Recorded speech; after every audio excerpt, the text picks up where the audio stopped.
Hello, this is Ron Paul with your weekly update for August 8th.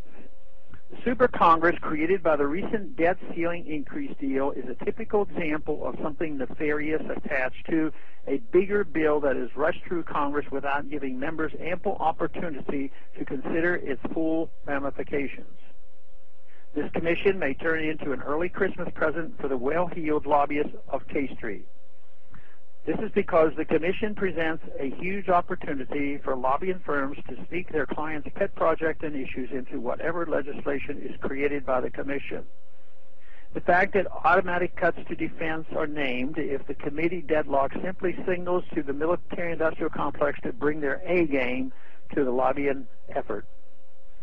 One red flag I am constantly aware of in my position as a congressman is that highly complex and convoluted legislation frequently has dangerous provisions hidden in the fine print.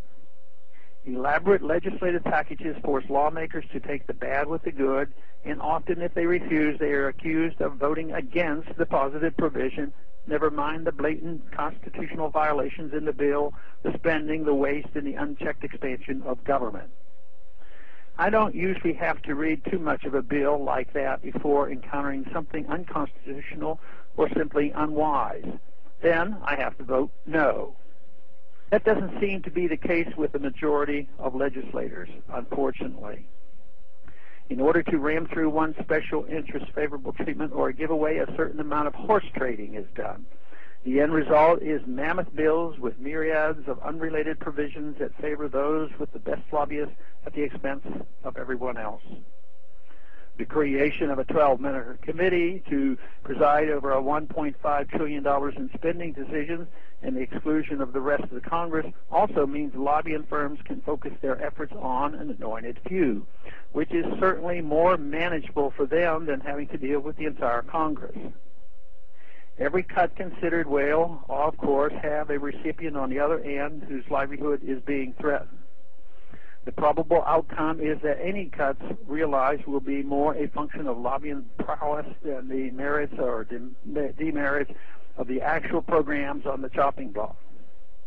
Make no mistake, I am enthusiastically for cutting government spending. The goal should be to eventually reduce government down to the size and scope of its constitutional limitations. However, the process of getting there must also be constitutional. Concentrating such special authority to fast-track legislation affecting so many special interests to a small, select committee is nothing more than an unprecedented power grab.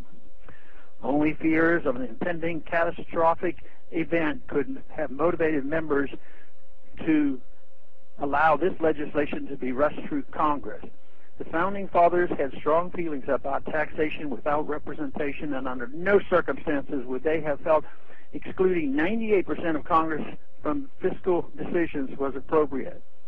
I see nothing good coming out of this Super Congress. I suspect it will be highly vulnerable to corruption and special interests. No benefit can come from such a careless disregard of the Founders' design. Thanks for calling this update. A new update is placed on this number, 888-322-1414, every Monday.